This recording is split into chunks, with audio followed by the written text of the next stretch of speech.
Hello and welcome back to Onto the Ball. We said we'll be back Sunday evening to review the weekend's ball, hopefully with 6 points in the bag, 3 for Liverpool, 3 for Man United. It wasn't to be. We can't just stream when we're winning, so I was feeling a bit deflated this morning. I did promise Travis I will be streaming no matter what, and then this afternoon happened. How are you feeling, Trav? I know, and we've ended up with 1 point between us, haven't we? Oh, Jesus.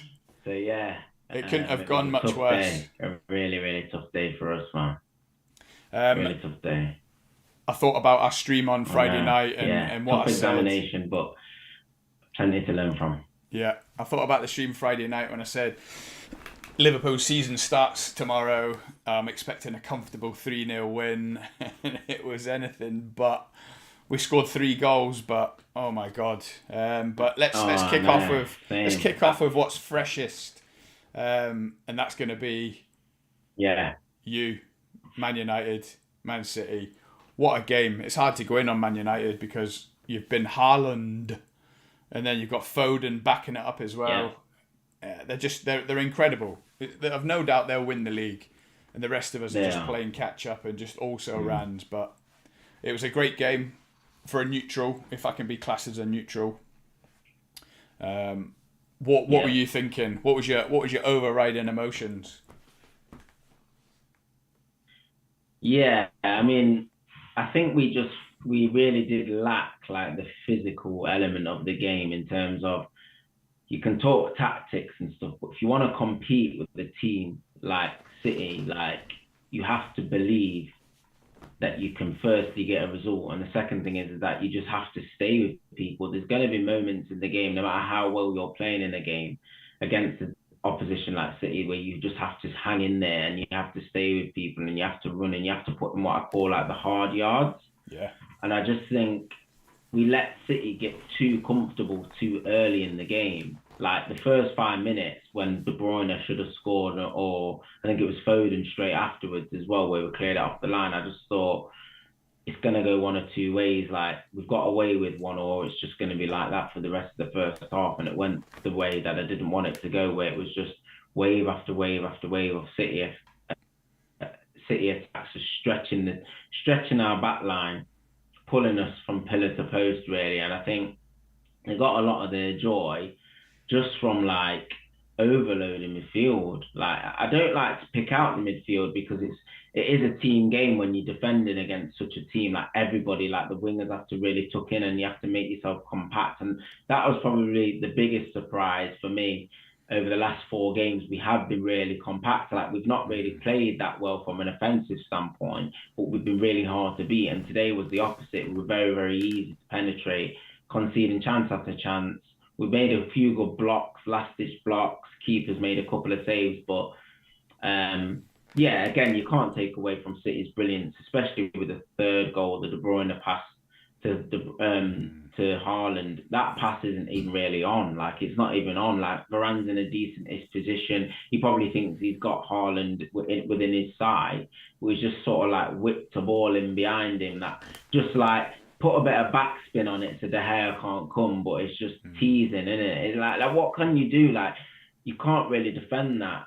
The first couple of goals, the first goal weren't the best, and the second one's a set piece. Varane's gone off. You're just unlucky, but in a game like that, you just need to get to half time 1-0 down or at 0-0 to give yourself a chance. The moment it's 3 or 4-0, then the second half didn't really even count. Like the score looks a little bit more respectable, but you won the second like half. you might, yeah, but it might as well have been 6-0. Like City took the foot off the gas. Made The some game was subs. already over. Yeah, that's it. The game was it was just a little bit of an exhibition for them. So yeah, disappointing. There's no positives to take out the game apart from I think if Ten Hag sets up again against City, he probably has to put a few more legs in midfield. Like we had McTominay and Ericsson, and as good as Ericsson is, and he has been in the past 4 games, I think he's good if we're dominating the ball. Do you know what I mean? It's probably not going to be that type of game. but it's easy to say in hindsight after you've been slapped. So I'm not going to blame the manager for that. I think But you I might see think Casemiro now as well, do you? McTominay didn't have the best day. And it's almost like Ten Hag must be waiting for McTominay to have a little drop off to have a reason to put Casemiro in, because the longer it goes on, yeah, he was 70 million, was it? He's got to start soon, hasn't he? So I think you might see Casemiro in the next game, do you think? I think so. Yeah, I think he was waiting for a reason to validate his selection. And yeah, I think that will probably be the reason why he comes in the next game. Yeah, I think it's probably the perfect time to bring him in. But I think it would be quite harsh to do like a huge shake up. I know Varane got a knock. Don't know how long he's going to be out. That ankle injury looks a sore one. I think he landed on his ankle, so he's probably might have done some ligaments on the inside of his ankle, which will probably you're probably looking at a few weeks there. So you were forced with that changed. And you But know I what that wouldn't means? change too much else. Yeah, I know. But Lindelof, Maguire's Maguire. injured, which again, yeah, I know Lindelof probably going to come back in for Varane, which would leave him and Martinez, which it might get us through. But we've got some tough fixtures coming up. I know we've got Spurs and Chelsea in a couple of weeks' time, so there's no time. We can't rest on our laurels. It's straight game after game. We've got to Yeah. be ready. Mad No October, isn't excuses. We've it? got a big enough squad. Yeah, yeah, yeah. We've got no excuses. I just want to move on from it as quickly as possible. Like I said, it was a bad day. It was a rough day. Just seemed like goals were going in every 10 minutes, to be fair. I'm so Um, surprised that yeah. Fernandez is the vice captain, is that? I'm really surprised at that. Yeah. He doesn't seem a captain material at all. He's always moaning, whinging. He's not a leader. Mm. I thought maybe Martinez would be the natural choice to be vice skipper. Or probably even skipper in his own I right think now, the way Maguire's going on. I think he is a leader in certain respects. Like because of his will to win, he probably inspires a lot of the younger lads. But like you said, he looks like he's moaning all the time, so that can sometimes have a little bit of an adverse effect on his own performance. And I think his own performances have been affected more than anything. Like you said, he's got moments of brilliance where he can create a chance out of nothing, or he can score a good goal. But I think like you said, he probably needs to just concentrate on his own performance, and the emotions can get the better of him. In a game like today, you have to be ice cold with your emotion in a game like today. And I think I'm not saying he lost it, but like you said, I think once it got to the 34th minute and the 70th, I think our heads just dropped. And Ten Hag did actually say in his post match that he was surprised that we lack so much self belief in a game like that after the week being on. But again, I think it's time for us to just not get too carried away with the defeats and not get too carried away with the wins as well. It's still very early in the process. He's 8 games into his managerial, and we need to still look at the long term. Like City can dismantle most teams in world football if you catch them on a bad day. And today we caught them on a really bad day. Like Haaland was just on flames. You had Foden on flames. Bernardo Silva, a lot of his work Yeah. just goes unrecognised. He's unbelievable what he does for Manchester City's team. Like the Gundogan work as he well. puts in. I know this is what I'm saying. He's not even a Just DM, but just everyone can play in any position in that team. I think you could put Bernardo Silva centre half and he'd boss it. Do you know what I mean? He's just so good on the ball. Like every single player is so good on the ball. They could just all play in midfield. They're just a joke of a side, to be honest. when I And looked we at the caught them Man on. City side and I seen that they weren't playing Laporte or Diaz and they had the Akanji and Ake at the back, did you Yeah. think, hang on a minute, I can see a slight chance here? But you had I, no chance. They were Yeah, solid. I thought more Rodri being missing would have been a bigger blow because like he's the most different type of midfielder you got, and I thought, oh, they've got Gundogan, Gundogan, De Bruyne, and Foden and Bernardo Silva, and I just thought, yeah, they'll be good in possession, but what are they like on the counter attack? But it didn't really matter because they just they all worked so hard to win the ball back. But I think Pep teams are like that anyway. Like his Barcelona teams were the same. They had that 9 second rule. As soon as they lost it, they just got it back. And that's what happened. They just swarmed us in that first half and just battered us senseless. Where we just, second half, it was just, you might as well just not even come out for the second half because I think mentally we knew the game was over. Isn't Haaland a strange phenomenon? Like, I just want to watch him all day long. And Yeah. it's almost like I like it when he scores. Like, Obviously, it's no good for Liverpool. It's no good for Man United or anyone else. But he'll get 50 league goals. He'll probably get 80 in all comps. I sent you that picture earlier. Messi and Ronaldo at the age of 22 had around 50 goals each. And Haaland's got 170 at 22 years old. I mean, this is just, like, it's genuinely frightening. So what's he got now? 14 league goals in 8 league 14 games. league. Yeah, and then he's got like 4 Champions League goals as well. I mean, this is just ripping up the script, and it's going to be... It's just turned October as well, like... Yeah.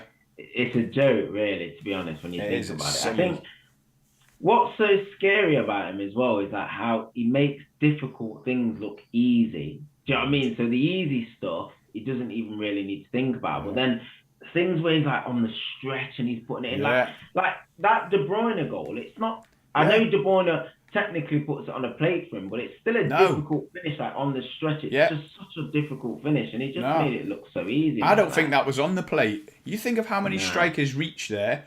They'd be lucky just to touch it, go out for a goal kick. With him, he doesn't just touch it; he controls it, puts it exactly where he wants. And you think of all these goals. He seems to be stretching a left leg up here, a right leg up there, stretching down at the back. He's just always there. It's incredible. It really is. But you have to give credit to Man City in terms of their hierarchy in the business, because they could have gone out under pressure, bought Harry Kane for 130 million and stuff, and they were under pressure to go and get a centre forward. Well, that would have ruined it, wouldn't it? It'd have ruined it for the Premier League, because Haaland wouldn't have come then, would he? They obviously knew what they were doing strategically. Like, to get him at the money they got him, like 50 million. I know his wages will be big, but like, it's just a bargain. Do you know what I mean? The overall package is such a bargain. The wages, the longevity of the contract, what they paid, it's literally the perfect deal. And I think a lot of people have doubts as to whether he'd fit into a Pep Guardiola team. But because he's wired up so differently, like that pace and behind, like, if teams want to press high, he's lightning quick. So they don't want to press high. Then they drop in. He can pin you. Do you know what I mean? He can roll you. You dink onto the far sticky out jump shoot. Do you know what I mean? Like, physically, there's literally no angle you can really cater for him for. Yeah. And I just think the best way to stop him is you got to put more than one man around him. Do you know what I mean? When he's in the box, you got to have someone tackling from the front. You got to have someone really tight. Like, you got to be horrible. You got to foul him. And I think teams have just got to start disrespecting him and making it ugly for him. That's literally it. He can probably deal with it and he'll probably find a way, but you've got to try and limit him as much as you can. He will deal with it. Did you see that clip? I think it was against Villa. A defender was trying to manhandle him as they were both running towards the goal. Did you just see him throw him off? Yeah, Crystal Palace. Yeah, and he just threw him. Yeah, he's just a monster. There was a moment in today's game where he laid it off just over the halfway line. I don't know if you've seen it. It was on about the hour mark. Yeah. And he laid it off, and he wanted to get in the box. And did you see the speed of him? There was just a moment. I don't know if you've seen it, but it was literally like he was gliding. Everyone else was running back, but he was just overtaking them all. And yeah. He's not. He don't even seem real, man. He don't even seem real. That's the thing. But like you said, the service he's getting there, like it's just from all angles. Like, we've not even mentioned Cancelo. Do you know what I mean? Like, Cancelo, such a good provider. And like, De Bruyne is just outrageous. I just can't. I don't even know what to say about De Bruyne. He's just a joke. But then you've got like Foden. You've got Bernardo Silva, and then the depth that they've got. Mahrez, we've not even mentioned. You know what I mean? He didn't even play. Grealish had a good game today. He turned up. Like, he's not really been good, I don't think, since he's turned up to Manchester City. I don't think he's justified the transfer fee. But today, he was so direct. Every time he got it, he wanted to hurt United. And we just couldn't cope with it. Do you know what I mean? We couldn't cope with the intensity, the pace that they played at, the movement. It was just too much for us in that first half, and it finished the game before the second half even started. Yeah, definitely. What do the rest of the league need, or is it just impossible to match City now? This is City for the next 2 or 3 years. Do we all just pack up and go home, or is there anything we can do? I mean, obviously, Man United have spent more than Man City. I heard on Sky Sports while I was watching the game, City have spent 1.34 billion and Man United have spent 1.42 or something. I don't know when the time span that is. Maybe that's while Pep's been in charge. So it's not just about we want to spend money and we'll be up there. It's obviously not as simple as that. Perspective's a big thing, isn't it? Because you can't judge. Like, that wasn't really a barometer for like Man U's progress, really. No. It can be in some senses, but the wider picture is the manager's been there for 8 games. You know what I mean? It's still early days. There's still a lot of that mental and emotional side that he needs to coach out of the players. We've got new players that need to settle properly into this team, the likes of Anthony and stuff. Rashford's not naturally a striker. He's probably trying to convert him into that. Then the midfield blend isn't probably going to be the final pieces of the puzzle. Do you know what I mean? I think we'll still end up signing another box-to-box midfielder. The fullbacks are young. Do you know what I mean? Malacia's done excellent, but he's still young. And you've got Dallo, who's still young, who's done well. So it was a real stern examination, and it was tested to its limits today, and the pressure broke. Do you know what I mean? So it's not... Although I predicted 1 each because of the way we were defending, like I said at the end of my prediction, I wouldn't be surprised if we got ripped apart, and I wouldn't be surprised if we nicked it. It was just one of those games. It could have literally gone any way, and today we were on the receiving end of a spanking, and it's just one of those things you just got to hold it and move on and try and learn from it as best as possible. That was some strike from Anthony. Yeah, really good. And I was pleased for him. It was a good finish. Like I said, it didn't really have an impact on the game, but it was good. And Martial showed promise when he came on. I just hope he can stay fit now, because it's always been his issue. He's a talented boy, but if he can't stay fit, it just kills us, really. But I think he links the play up so well, and I think that's what we've been missing against those teams that like to sit in. He does really link the play well. So hopefully we can put a little bit of a run together. I know we've got Spurs, we've got Everton next, and we've got Spurs coming up and Chelsea. So I think we've really got to put a run together now and win our home games. Spurs at home is a big game. We've got to go out and show that we can win those home games. I know we beat Arsenal and Liverpool so far at home, so we've got to go and beat Spurs now and start picking up some more points again. What about Malacia? Did he come off injured, or was that just a tactical switch at half-time for sure? You're obviously hoping it was just tactical because he's started well. He has started well, and I think he found today tough, really. De Bruyne, when he hugs that right channel, do you know what I mean? You're always going to find... Because as a fullback, he picks up quite intelligent positions, De Bruyne. Like, you don't know whether to go tight. Then you've got a fullback that's bombing down, overlapping him. Do you know what I mean? It's like, if you've not got a winger like in Sancho, who's naturally like not that defensive type winger, then it's going to be hard for a fullback. That's why I think, like, in an ideal world, if Martial's fit and Rashford's down that left-hand side, you get a lot better defensive work rate as a team. So Martial's so important to us for more reasons than one, do you know what I mean? From a defensive perspective in that type of game, I think you get a lot more out of Rashford than Sancho from a defensive perspective. Sancho was quiet today, wasn't he? Hardly seen Sancho. Yeah, it was quiet. So, if you're Ten Hag then, off the back of this, are you thinking, that was a hammering, I'm going to be looking to change 2 or 3 in the team? Or do you just write it off that City are just head and shoulders above everyone, let's not overreact? What would you do? Obviously, some of them might be forced if Varane's injured, if Malacia's injured. Sure.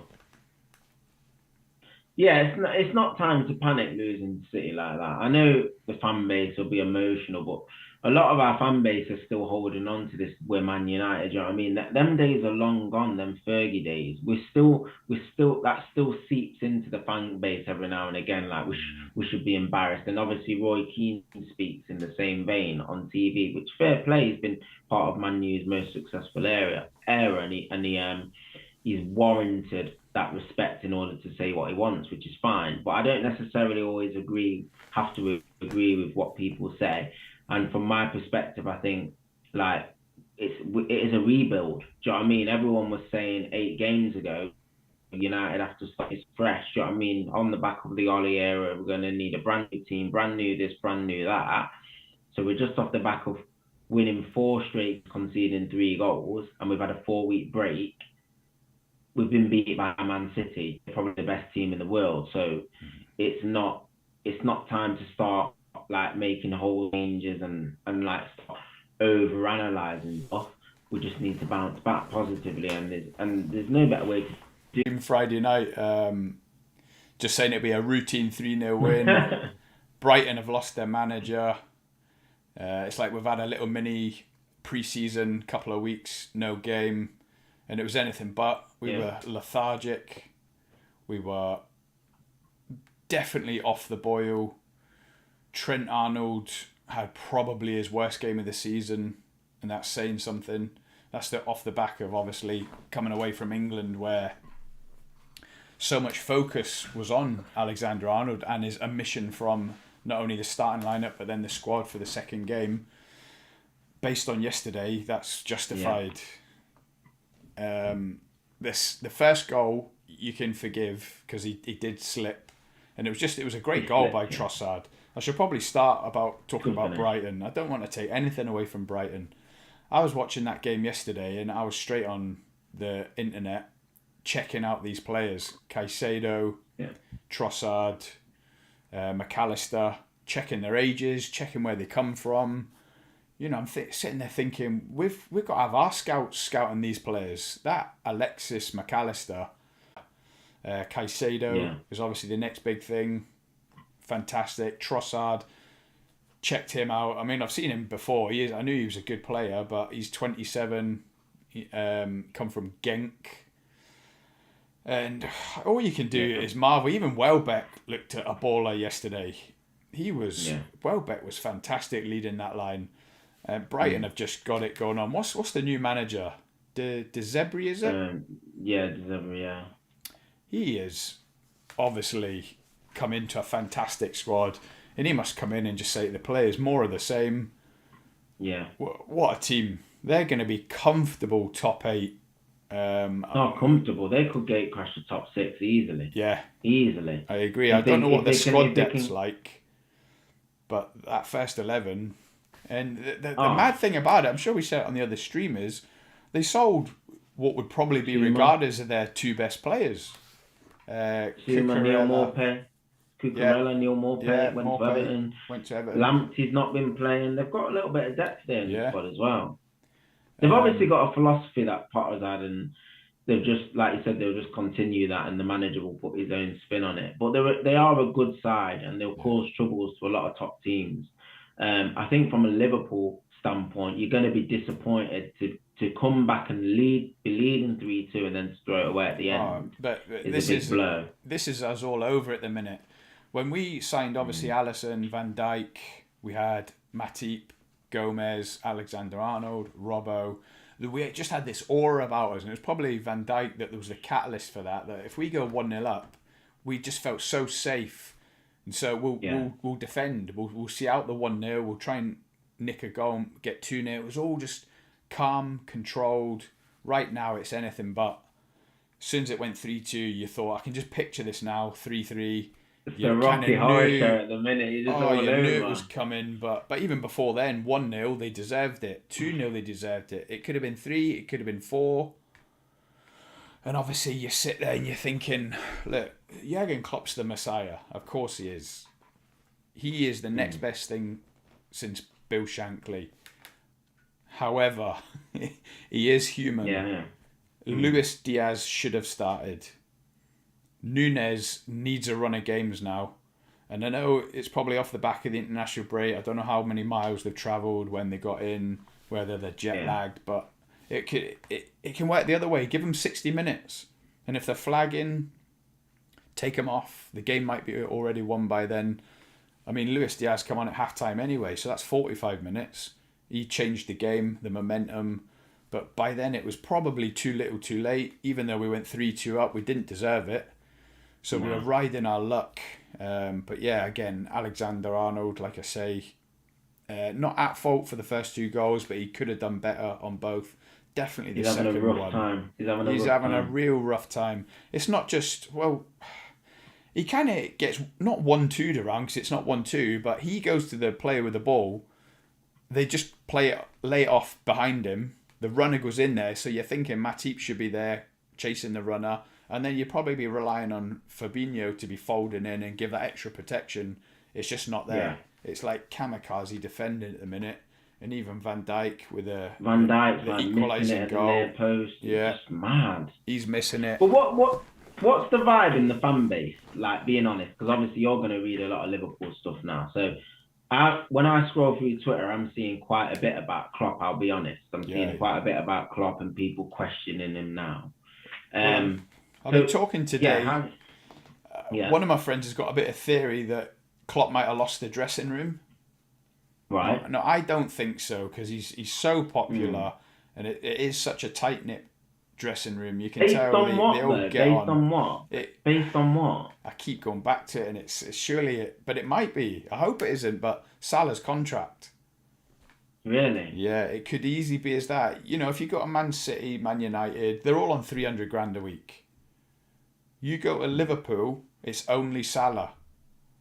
So you can imagine in any workplace, any team, if you've got the one player who's up here, top shelf, the rest of them are seen as minions, you can imagine all the rest of them thinking, is he the guy, is he? All right, well, you know, he'll do it for you then, will he? He'll win every game for you, will he? We're obviously not important enough. We're not as important, yeah. And they can only be knocking on the door saying, you know, I want up towards 300 grand as well. I think I'm just as important. And you can actually think of the players. It's very believable. It could be Alexander Arnold. It could be Van Dijk easily. So I hope that. This is the bad thing about agents as well, because like someone like Trent, he's homegrown. Do you know what I mean? He's a Scouse lad and he's still young. So if he's kicking off about the money Salah's getting, he just needs to knuckle down, because a lot of players, they are ill-advised. Do you know what I mean? About the things that they come out with, or the way they portray themselves on the pitch, or the decisions that they decide to choose to make. And I don't want to veer off from Liverpool, but just a quick example was Marcus Rashford. He was playing poorly for a good 18 months, the back end of the Ollie era, a full season under Ollie. I think he carried us in Ollie's second season when we got to the Europa League final, lost it. And then all that season, Rashford was playing poorly. And he was poor halfway through Ollie's second season as well, but he was scoring goals, so it was like papering over the cracks a little bit. And then you got a lot of noise from Rashford's camp saying that PSG were looking at him, and he was coming out saying this and that. And sometimes footballers just need to get their head down and work hard. I think Trent's in that bracket now. Yeah. The best thing he can do is just get his head down and forget about anything, even if he is a little bit disgruntled about the wages and stuff, and it's a factor. It don't benefit your career cutting your nose off to spite your face, because let's say he wants to leave for more money. There's not many other clubs that he's going to go to that are going to give him better opportunities than what Liverpool can offer in terms of competing for trophies. So let's say he's poor.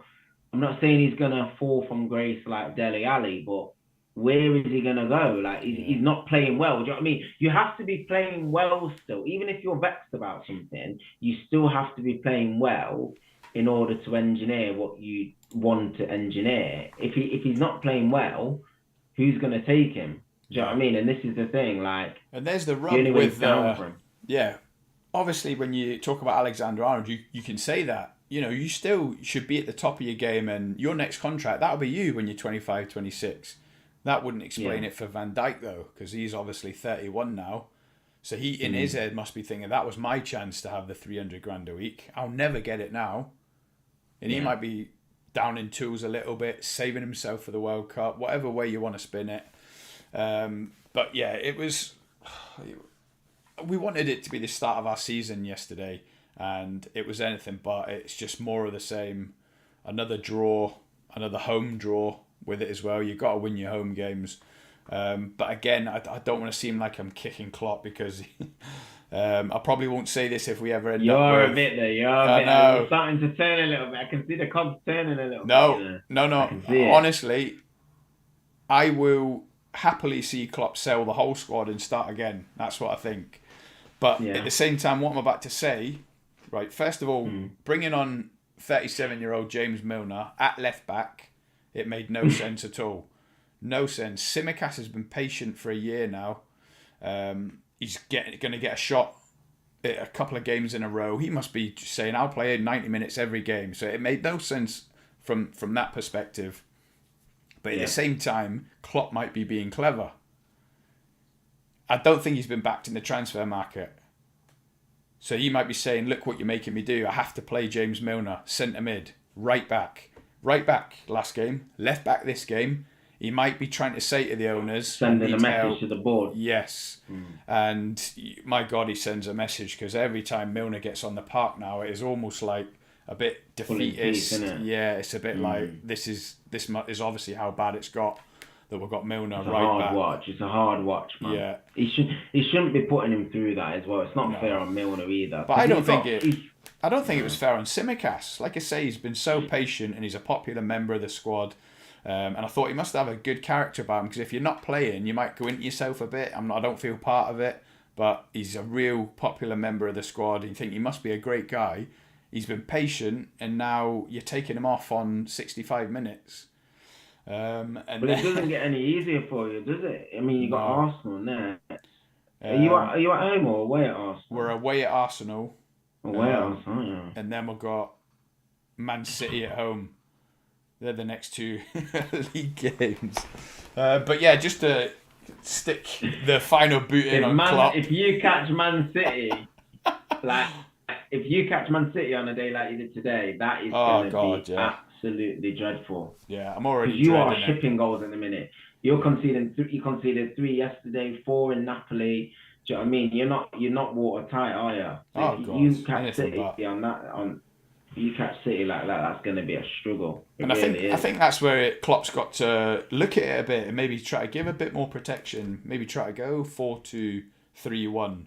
I mean, he's brought in Nunes again, just following on. I'm not kicking Klopp, but to bring on Nunes on the 89th you kicked him minute. 3 times now, by the way. You kicked him 3 times now, by the way. But you're not kicking him. But I'm on his side. He's trying to send a message to the owners, right? So in sending a message, he puts Nunes on the 89th minute. I can't see why. If he still had Divock Origi at the club, he'd have been on way earlier. 75 minutes, 80 minutes latest. Go and do what Divock does, get us the winner. So to leave Nunes, it just the mind boggled. I'm not joking. I don't think he fancies Nunes. No. This is my genuine opinion. This is just from me, not influenced by anyone. But I don't think he fancies Nunes, because by now he should be starting games. Do you know what I mean? I know people say a bit of time to integrate and stuff, but like you said, you would be coming on a lot earlier in games, because it's not like you've been winning them. You've been chasing games a lot. You need a goal. You've got a striker that you paid nearly 100 million euros for with the add-ons included. Why is he not getting more game time? And it's the same with United, with Van der Beek. Do you know what I mean? When he was signed, he wasn't playing under Ollie. He's still not playing now. I think it's an enigma, and we don't want that to happen. I think it's too early to say he doesn't fancy him. Like we said in Friday night stream, obviously the red card was a 3-match ban, the Queen passing away, 2 games cancelled, the international break. I think it's too early for that. But we must have set up in pre-season to be thinking we're going to have an out-and-out number 9 now. So that might have been Diaz and Salah, more out on the wings, more like wingers. And that kind of follows on to what I was just about to say. It might be time for 4-2-3-1. So the 2 will give the defence a bit more protection. Be that Thiago or Henderson with Fabinho. Although after yesterday's game, it could easily be Fabinho out and Henderson, Thiago. And then you have Bobby in that 3 with Nunes up front. That might be a way to go. But at the same time, Klopp very rarely strays from 4-3-3. He's done the odd 4-2-4 before. He's had Jota on with Firmino, Mane and Salah. He done that against Man City last season. And it was quite effective. It just looked odd at times. But yeah, we've got to change something though. I think we've got to get Nunes on. You don't spend all that money. Hopefully he's up to speed. He's working hard in training, which, as I said, Friday night. Get him in for 5 games in a row. It's time to see what he's about. I was looking at his stats earlier this morning thinking, have we signed a dud? No, I'm sure we haven't, and fingers crossed. But I looked at his statistics and I thought, Michu had them statistics at Swansea for that one season. You look at his Benfica statistics, it was 6 goals the year before in something like 35 games, and that's pretty terrible for a number 9. And then last season it was something like 36 games and 28 goals. And I thought, but so did Michu. Michu had that one good season, and Arsenal nearly bought him. So before we go down that line, we've got to play him. Last thing as well, I think there's a lot of pressure on Nunes as well, because instantly, because of his physical size, people compared him to Haaland straight away. Do you know what I mean? I think that is a big thing. People are comparing him to Haaland and just saying he's dead, which I even think is a little bit unfair. I think we've had banter and stuff about it, but you shouldn't compare him to Erling Haaland. Erling Haaland is in the league of his own, do you know what I mean? So, to compare him to that, he's never going to live up to that standard. And it's the same with United managers. We expect them to all be Fergie. It's just not going to happen. So, you said, he needs a run of games now. 6 to 8 games, starting every game. If it's in the league and you rest him in the Champions League, whatever. But he needs 8 games now where he's playing and getting used to the way you play. And then hopefully we can see the best of him. Well, we've got a double header coming up against Rangers, either side of the Arsenal game. Yeah. So that's 3 games now. I'm not saying Rangers will be easy. Definitely not. That'd be stupid to say. The Battle of Britain. No. But if he could play in them 3, get a couple of goals, boost his confidence, try to settle into our new shape of having a number 9, then things will start looking up. But the first thing is first, we've got to stop shipping goals. It really is as simple as that. And how we're going to do that, that's on Jurgen Klopp. The players obviously need to work as hard as they can. Fabinho needs to up his game. He's probably, if I talk about the defence but include Fabinho in that, I'm probably more worried about Fabinho than any of them. Alexander Arnold has got his problems. Matip's the best centre-back in the world. I've told you that for a couple of years. Van Dijk's Van Dijk, and Robertson's going to come back from injury. But Fabinho, he's not the Fabinho that we knew. I don't know if it's form. No. I don't know if it's confidence. Is he in the Brazil squad? Is he going to the World Cup? Or is he on the fringes? Do you know, have you looked at was he in the last squad? He don't start. He does get in the squad, but he doesn't start. Yeah. Casemiro starts with Fred. Yeah. So again, that would do us a favour if he doesn't go to the World Cup. I'm just writing off all Liverpool players not going to the World Cup. Just to benefit Liverpool. None of them are going at this rate. Anyway, none of them are going at this rate. Right, mate, we've got to wrap it up there. The timer is flashing. Yeah, man. So, we'll schedule another stream for later in the week, and we'll enjoy the Champions League. I feel better now. I've got all that energy out of my system. Got all the energy out now. Feel much better. Just lock it off, forget about it. Yeah. Okay, cheers, brother. I'll see you in the next stream. Guys, don't forget to like and subscribe, please. It really helps us out a lot. Thank you.